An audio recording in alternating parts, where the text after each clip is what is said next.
मेरी शादी वाले दिन मेरा 12 साल का देवर बहुत खुश था। मैंने हमेशा उसे अपना छोटा भाई समझा था और वह भी मुझे भाभी माँ कहकर पुकारता था। पति की मौत होने से कुछ दिन बाद मुझे अकेले सोने में डर लगता, तो मैं अपने देवर को अपने साथ बेड पर सुलाने लगी। सर्दियों की रातें थी और एक बिस्तर में मुझे देवर के साथ सोना बहुत अजीब सा लगता था। देवर मुझसे काफी छोटा था। वो 12 साल की उम्र में भी 18 साल का जवान लड़का लगता था।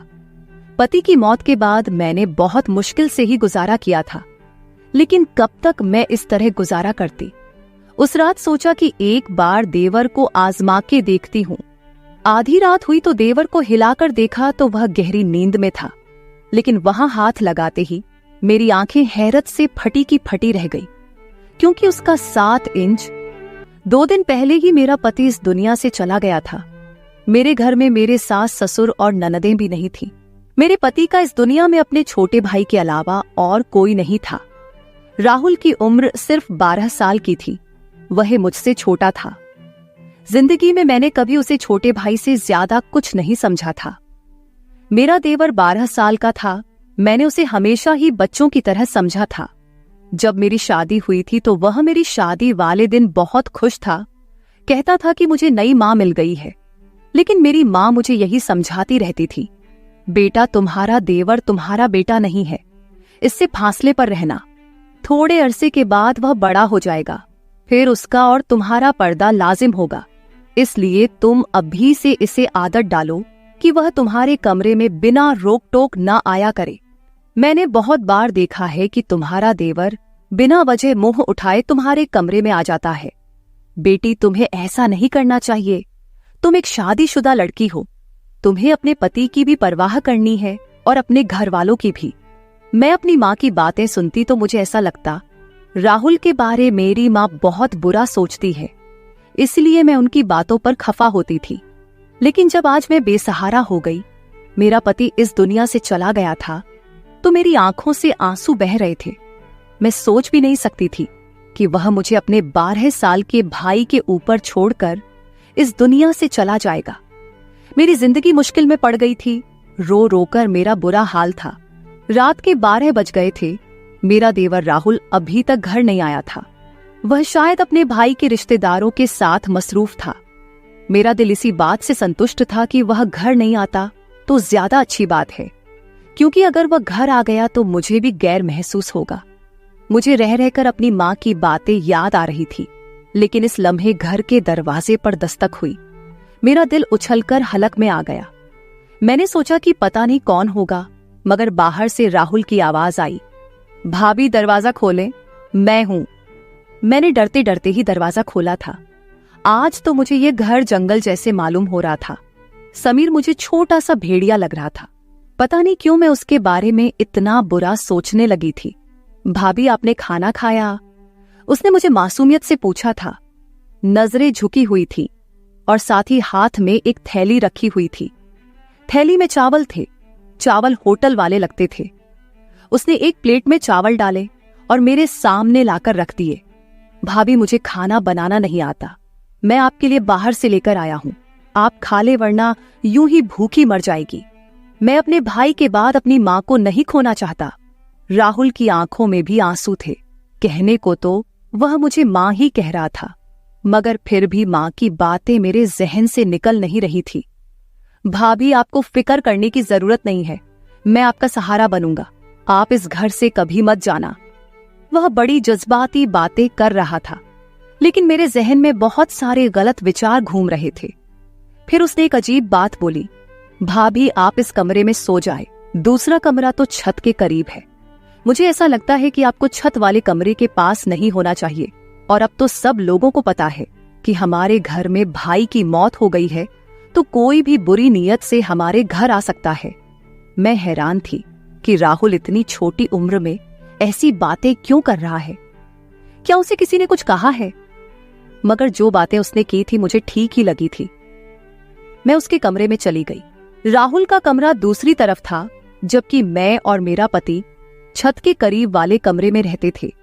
मुझे बहुत अजीब लग रहा था। आज पहली बार मैं अपने कमरे के अलावा दूसरे के कमरे में आई थी। मगर जो कुछ मैंने अपने देवर के कमरे में देखा, मेरी तो आंखें फटी की फटी रह गई थी। कमरे का दरवाजा बंद करते ही मेरी नजर ऐसी चीज पर पड़ी थी जिसने मेरे होश उड़ा दिए थे। वैसे तो वह 12 साल का बच्चा ही लगता था, लेकिन मेरी माँ की बात सही थी। राहुल जो कुछ कर रहा था वह एक बड़ा और एक समझदार आदमी ही कर सकता है। राहुल के कमरे में अपने जेवर देखकर मेरा खून खोल उठा था। मैंने तो उसे कहीं जगह पर कहीं तालों में छुपा रखा था, मगर यह सब कुछ राहुल के हाथ कैसे लग गया? बात बड़ी अजीब सी थी। मैं दिल में सोचने लगी कि मैं सुबह होते ही इसे इस बात का सवाल करूंगी, मगर उस वक्त मुझे सख्त नींद आ रही थी। मैंने दरवाजे को अंदर से कुंडी लगाकर अच्छी तरह लाक कर लिया और फिर सोने की तैयारी करने लगी। पता नहीं क्यों मुझे बहुत नींद आ रही थी। हालांकि 2 दिन से मुझे ज्यादा नींद नहीं आ रही थी, पर आज मुझे लग रहा था जैसे राहुल के लाए हुए चावल खाकर मेरी आंखों में गहरी नींद आ रही थी।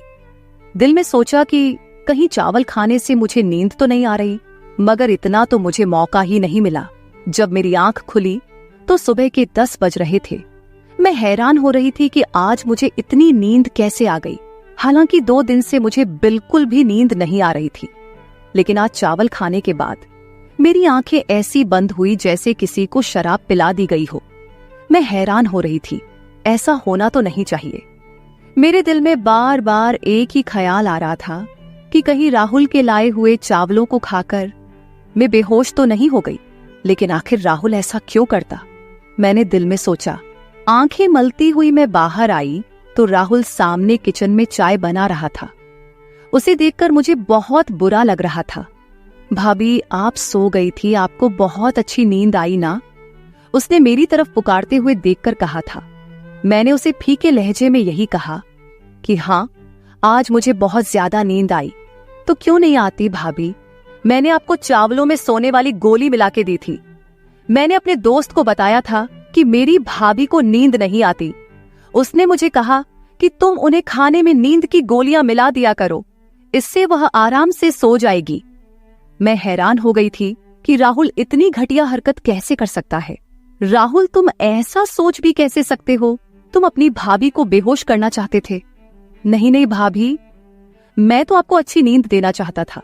अब आप अच्छी खासी तरोताजा लग रही है, ये ले चाय पिए। उसने चाय मेरे सामने रखी तो मैं शक में पड़ गई। तुमने इसमें भी कुछ मिलाया तो नहीं है? भगवान की कसम भाभी, वह तो मैंने आपकी नींद के लिए, आपके सुकून के लिए गोलियां मिलाई थी।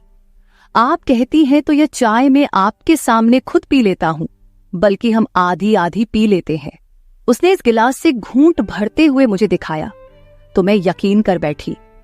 मैंने कहा कि ठीक है, मुझे माफ कर दो, मैं तुम्हारे बारे में शक्की हो जाती हूं। मैं राहुल का चेहरा देखती तो उसकी मासूमियत पर मुझे यकीन आ जाता था, क्योंकि वाकई उसके चेहरे पर बहुत ज्यादा मासूमियत और शराफत थी। मैंने आज उसे कुछ नहीं कहा था।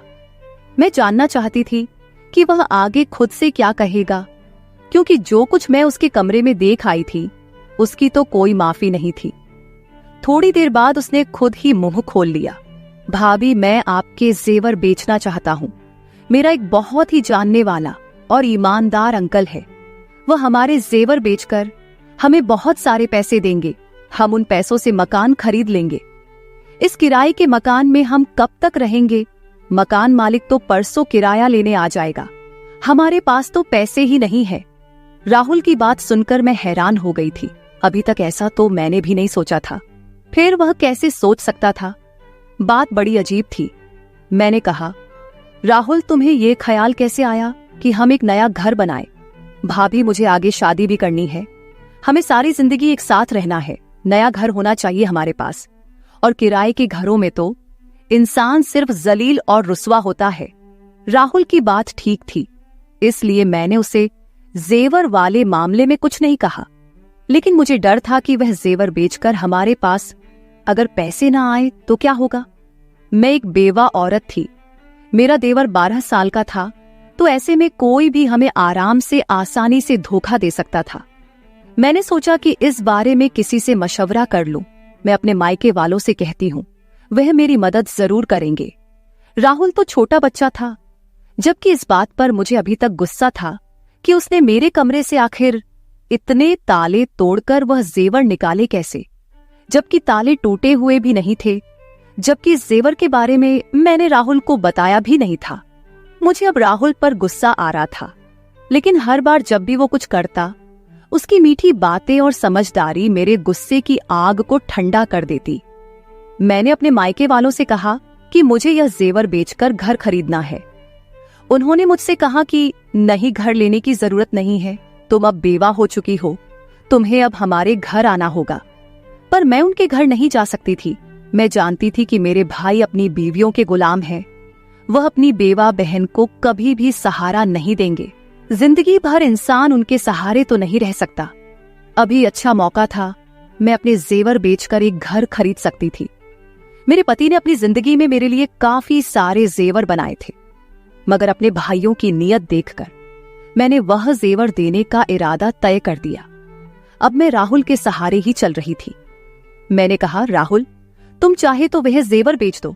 मैं अपने मायके वालों से और उनके रवैया से मायूस हो गई हूं। राहुल ने अपने उन्हीं अंकल को वह जेवर जाकर दे दिए और 2 दिन के बाद हमें एक बहुत मुनासिब जगह पर घर ढूंढकर घर की चाबी और घर के कागजात उन्होंने राहुल के हवाले कर दिए। मैं तो इस सारे अमल पर हैरान रह गई कि 2 दिन में इतनी जल्दी यह घर हमें कैसे मिल सकता है, जबकि लोगों को काफी सारा काम भी करना पड़ता है। घर का इंतकाल, घर के कागजात, बहुत सारी ऐसी चीजें होती है जिन पर इंसान को मेहनत करनी पड़ती है, वक्त लगाना पड़ता है। जब राहुल ने कागजात लाकर मेरे हाथ में रखे तो मैं हैरान रह गई थी।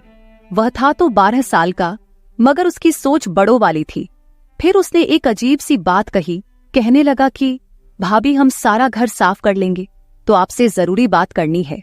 आज राहुल की आंखें तो अजीब सी लग रही थी। उसकी नजरों में कोई अजीब सी बेचैनी थी, जिसे देखकर मैं समझ नहीं पा रही थी कि वह मुझसे क्या कहना चाहता है। उस वक्त मैं जल्दी में थी। हमने घर में सारा सामान भर दिया था। अब हमें आगे की फिक्र थी कि हमारा खाना पीना और राशन कहां से होगा, जबकि मैंने तो कभी जिंदगी में बाहर जाकर कोई नौकरी भी नहीं की थी। फिर राहुल ये क्यों कह रहा था कि उसे मुझे कोई जरूरी बात करनी है? पता नहीं उसे मुझे क्या बात करनी होगी। मेरे जहन में बहुत सारे सवाल थे, पर मैं फिलहाल चुप रहना चाहती थी। शाम को मैंने सारा सामान अपनी अपनी जगह पर रख दिया था। वैसे भी हमारा सामान कम ही था, ज्यादा माल और दौलत तो नहीं थी जिसे हम लिए फिरते। मैंने सारा काम करने के बाद अच्छा सा खाना बनाया। मैं राहुल का इंतजार कर रही थी, क्योंकि वह इस घर का हिस्सा था और मैं नहीं चाहती थी कि वह बाहर जाकर गंदा खाना खाए। मैंने उसके लिए खाना बहुत मेहनत से बनाया था, बिल्कुल वैसे ही जैसे अपने पति की पसंद से पहले बनाया करती थी। हर किस्म के लाड प्यार और नखरे उठाती थी। बहुत सारा खाना बनाने के बाद मैंने टेबल पर रख दिया और राहुल के आने का इंतजार करने लगी, मगर आज वह घर नहीं आया। मुझे बहुत अजीब सा लग रहा था। उसे इस वक्त घर होना चाहिए था, जबकि रात के 10 बज गए थे। भाई की मौत से पहले तो वह शाम को तकरीबन 5 बजे घर आ जाता था और उसके बाद कभी घर से बाहर नहीं निकलता। हम लोग जब बाहर आइसक्रीम खाने जाते तो वह हमारे साथ जरूर जाता, लेकिन अकेला तो कभी घर से बाहर नहीं गया। मुझे डर लग रहा था। मैं उसका इंतजार करने लगी, यहां तक कि रात के 12 बज गए। 12 बजे उसने दरवाजे पर दस्तक दी। मैंने गुस्से से दरवाजा खोला और उस पर बरस पड़ी। कहाँ रह गए थे तुम राहुल? तुम्हें शर्म नहीं आती? मैं तुम्हारी बेवा भाभी तुम्हारा इंतजार कर रही थी। मैंने तुम्हारे लिए खाना बनाया और तुम हो कि अपने भाई के जाते ही आवारा गर्दियां करने लगे हो। आखिर ऐसी कौन सी बात है जो तुम घर में नहीं कर सकते? तुम्हें बाहर जाना पड़ता है। तुम्हारे दोस्त को इधर ही बुला लिया करो। भाभी मैं ऐसा नहीं कर सकता। उसने नजरें उठाकर मुझे ऐसे गुस्से से देखा कि मैं डर गई थी, मगर वह तो एक बच्चा ही था। मैंने दिल में सोचा, मैं इसे डरा धमका तो सकती हूँ। मैं यही ख्याल करके उससे बात कर रही थी कि वह मुझ पर चिल्ला उठा, भाभी बस कर दो, मुझे अब आपकी कोई बात नहीं सुननी और जो आपने खाना पकाया है वह आप खुद खा ले। ये कहकर वह अपने कमरे की तरफ चला गया। उस वक्त वह किसी 40 साल के मर्द की तरह गुस्सा कर रहा था। मुझे इस पर बहुत अफसोस हो रहा था। वह गुस्से में था। कोई बात उसके पीछे जरूर होगी। मैंने यही सोचकर उसके कमरे में जाकर दस्तक दी। उसने दरवाजा खोला, मुझे अजीब सी नजरों से देखकर बोला, एक बात कहूं भाभी, आप मुझसे शादी कर ले वरना आप काफिर हो जाएंगी। उसकी बात सुनकर मेरी आंखें फटी की फटी रह गई थी। तुम ऐसा सोच भी कैसे सकते हो कि मैं तुमसे शादी करूंगी? कहाँ गया तुम्हारा माँ वाला प्यार? तुम तो मुझे सुबह शाम माँ कहते हो। अब क्या हो गया? किसने तुम्हारा दिमाग खराब कर दिया है? इतनी घटिया बात तुमने अपने जहन में सोची भी कैसे और फिर मुंह से कैसे निकाली? मैं गुस्से से आग बबूला हो रही थी। वह बिल्कुल इसी तरह बिना किसी शर्मिंदगी के मेरे सामने हाथ बांधे खड़ा मुझे टकटकी नजरे से देख रहा था। मुझे उसकी नजरों से डर लगने लगा था। मैं एकदम बोलते बोलते चुप हो गई। वहीं से वापस मुड़ी और अपने कमरे में आकर बैठ गई। मैंने कमरे का दरवाजा अच्छी तरह से बंद कर लिया था। मेरा दिल जोर जोर से धड़क रहा था। मैं सोच भी नहीं सकती थी कि राहुल ऐसा निकलेगा और इस किस्म की बातें मुझसे करेगा। मैंने तो उसे हमेशा अपने बच्चों की तरह समझा था।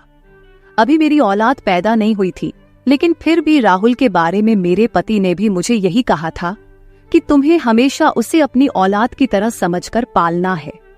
उसकी माँ नहीं है, बाप नहीं है, अब तुम ही उसका सब कुछ हो। राहुल की इन बातों से मुझे बहुत तकलीफ हुई थी। मैंने सोचा था कि आज के बाद में राहुल से कोई बात नहीं करूंगी। कानूनन ये घर मेरे नाम था। मैं इस घर में खुद अकेले भी रह सकती हूँ, पर राहुल ने दोबारा ऐसी हरकत की तो मैं उसे घर से जरूर निकाल दूंगी। ये घर तो मेरे पति के पैसों का था और मेरे नाम पर था, लेकिन राहुल इसमें रहने का हक नहीं रखता था। अगर वह अपनी भाभी को इज्जत नहीं दे सकता जो उसे देनी चाहिए थी। मेरी खामोशी अब गुस्से में बदल गई थी। सुबह उठते ही मैंने राहुल के कमरे का दरवाजा जोर जोर से पीटना शुरू कर दिया।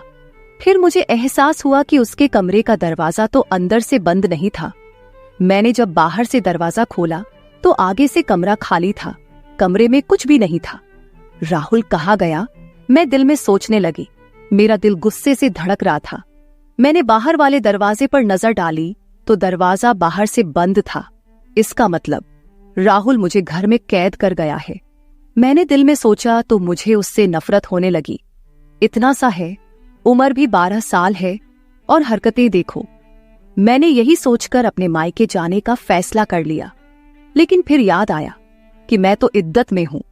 यूं बार बार घर से निकालना अच्छी बात नहीं है। बस यही सोचकर मैं बेबस होकर बैठ गई थी। पति की मौत को महीना हो चुका था। उस एक महीने में राहुल कितना बदल गया था। मैं दिल में सोचने लगी, खुदा मुझे औलाद देता तो मैं इस वक्त राहुल के सहारे ना होती। मैं अपनी औलाद के सहारे जिंदगी गुजार लेती। मगर अब मैं इसे क्या कहूं? मेरा तो इससे कोई रिश्ता भी नहीं। जिस शख्स की वजह से रिश्ता था वह तो इस दुनिया से चला गया। आज मैंने सोच लिया था कि राहुल आएगा तो मैं उससे साफ साफ बात करूंगी कि वह इस घर में नहीं रह सकता। रात के तकरीबन 6 भी नहीं बजे थे, यानी अभी रात शुरू भी नहीं हुई थी कि मेरे घर के दरवाजे पर जोर जोर से दस्तक होने लगी। मैं तो यही समझी कि बाहर राहुल होगा, पर जब मैंने दरवाजा खोला तो सामने 3-4 आदमी खड़े थे। ये आदमी बहुत अजीब गुस्से में लग रहे थे। उनके चेहरे पर दाढ़ियां सजी थी। लगता था जैसे इस्लाम के ठेकेदार हो। उन्होंने जो बात मुझसे कही थी वह सिर्फ बहुत हैरान कर देने वाली नहीं थी, बल्कि मुझे दुखी कर देने वाली थी। उन लोगों ने कहा, बीबी तुम यहाँ अकेली रहती हो? मैंने कहा, जी हाँ मैं अकेली रहती हूँ। वह लोग बोले, झूठ बोल रही है यह औरत, यहाँ इसका देवर भी इसके साथ ही रहता है, अभी भी घर में ही होगा। ये लोग पता नहीं इस मोहल्ले को क्या समझते हैं, मोहल्ले को गंदा कर रहे हैं। मैं तो कहता हूँ कि इन्हें यहाँ से बेघर कर देना चाहिए। इन लोगों का इस मोहल्ले में रहना ठीक नहीं। मैंने कहा, क्यों भाई साहब, हमने क्या किया है? अरे बेबी तुमने क्या किया है ये तुम हमसे पूछ रही हो? तुम अपने 12 साल देवर के साथ इस घर में अकेली रहती हो। तुम्हें पता है कि तुम्हारा पति मर गया है। अब तुम बेवा हो गई हो। अपने माँ बाप के घर जाओ। यहाँ रहना है तो शराफत से रहो। यहाँ हमारी भी बहनें बेटियां रहती हैं। ऐसे लोगों को हम मोहल्ले में बर्दाश्त नहीं कर सकते। इन आदमियों पर मुझे गुस्सा तो बहुल आया, मगर मैं उनसे उलझना नहीं चाहती थी। मैंने उनके मुंह पर ही घर का दरवाजा बंद कर दिया। आंखों से आंसू बहने लगे। राहुल पर मुझे गुस्सा आ रहा था। यह सब उसी का किया धरा है। मैंने अपना सामान बांधना शुरू कर दिया। यहां रहना मेरे लिए मुश्किल हो चुका था। मैं जानती थी कि राहुल ने ही मेरे बारे में ऐसी बातें फैलाई होगी जैसे मैं बहुत गुनहगार औरत हूं। सच कहते हैं, ये दुनिया अकेली औरत को खा जाती है। भगवान सबकी इज्जत को हिफाजत में रखे। तो मेरे प्यारे दोस्तों, ये थी हमारी आज की छोटी सी कहानी। आपको यह कहानी कैसी लगी कमेंट करके जरूर बताएं। अगर आपको यह कहानी पसंद आई हो तो इसे लाइक करें और अपने दोस्तों के साथ शेयर करें। अगर आप ऐसी ही और भी इंटरेस्टिंग और रोमांटिक कहानियां सुनना चाहते हो तो चैनल को सब्सक्राइब जरूर कर ले और बेल आइकॉन ऑन कर ले ताकि आपको मेरी आने वाली नई वीडियो की सूचना तुरंत मिल सके। कल मिलेंगे एक और नई कहानी के साथ। धन्यवाद।